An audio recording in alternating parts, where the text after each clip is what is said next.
안녕하세요. 마더테라피입니다.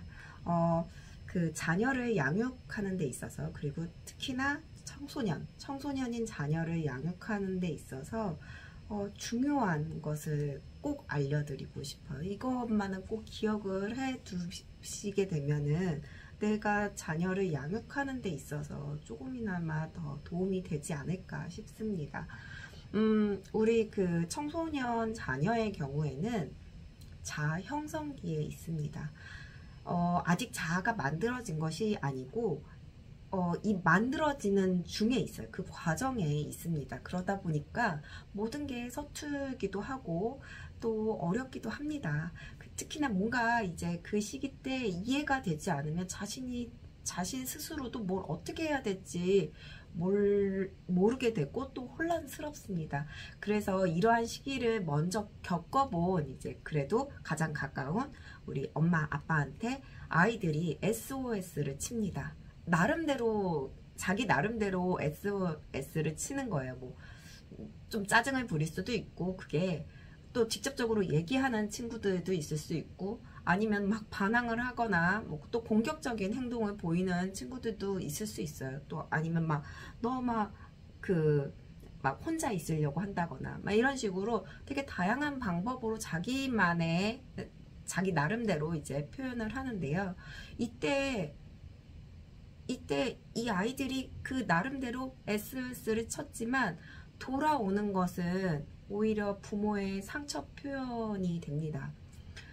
그렇게 되다 보니까 이 아이들이 내 어려움도 해결을 못한 상태에서 오히려 부모의 어려움만이 더해지게 되겠죠.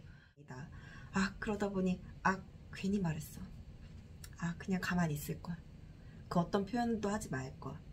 내가 왜 더 일을 만들었을까? 이런 식으로 생각을 하면서 이러한 경험이 한 번, 두 번 뭐 이렇게 경험이 더해지다 보니 더 이상 부모한테 그 어떤 표현도 하지 않게 됩니다. 말을 더 이상 안 하게 되죠. 그랬더니 나중에는 이제 부모가 오히려 너 왜 말을 안 하냐고. 무슨 문제가 있으면 얘기를 해야지 알지. 얘기를 하지 않는데 어떻게 알아? 왜 말을 하지 않아? 그저 이제 청소년 시기에 있는 이 자녀는 얘기할 수 있는 환경이 만들어지지 않아서 얘기하지 않았을 뿐인데, 문제가 있다고 하고 또 문제가 있다 보니 상담을 받으러 가자고 하고, 상담에 이어서 이제 뭐 병원에 가보자고 하고, 이전에는 이해가 되지 않으면은 그거에 대해서 막 이것저것 표현을 하고 짜증을 부리기도 하고 화를 내기도 하고 이랬었는데, 이제는 더 이상 그런 표현도 하지 않습니다. 그저 부모가 이끄는 대로 내가 뭔가 좀 이상하구나, 내가 좀 문제가 있나 보다, 그래서 그렇게 생각하고 그저 부모가 하라는 대로 따라갑니다. 근데 이게 이렇게 되면서 자녀는 그냥 부모 말 잘 듣는 자녀가 아니라 자신의 정체성을 그냥 잃어가고 있는 거예요. 청소년인 자녀는 자아 형성기에 있습니다. 아직 자아가 만들어진 것이 아니고 만들어가는 그 과정에 있습니다. 그래서 서툴 수 있어요. 서툴 수 있고 방황할 수 있습니다. 이러한 것은 이상한 것이 아니에요. 부모가 정확하게 알고 조정을 해준다면은 충분히 부모와의 관계 속에서 자신의 것을 이제 찾아가고, 서툴지만 찾아가고, 그리고 시행착오를 겪지만 또 찾아가고 만들어 갈 수 있습니다.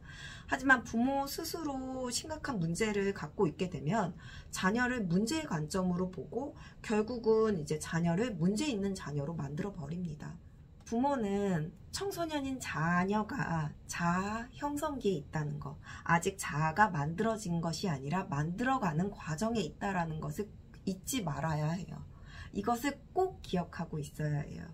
또한 이제 자녀가 얘기를 하지 않는다고 해서, 표현을 제대로 하지 않는다고 해서 나무라거나 막 이렇게 몰아세운다던가, 아니면 그것을 계속 문제의 관점으로만 계속 보는 것이 아니라 자녀가 자신에 대해서 자연스럽게 얘기할 수 있도록 그런 환경을 만들어 주어야 합니다.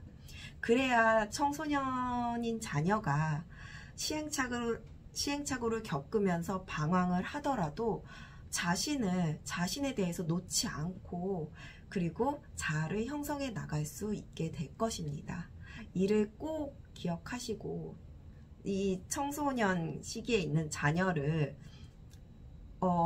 자녀가 건강하게 성장할 수 있도록 환경을 만들어주는 것, 그리고 아직은 서툴고 당연히 방황할 수 있다라는 것, 이 점을 꼭 기억하셨으면 좋겠습니다.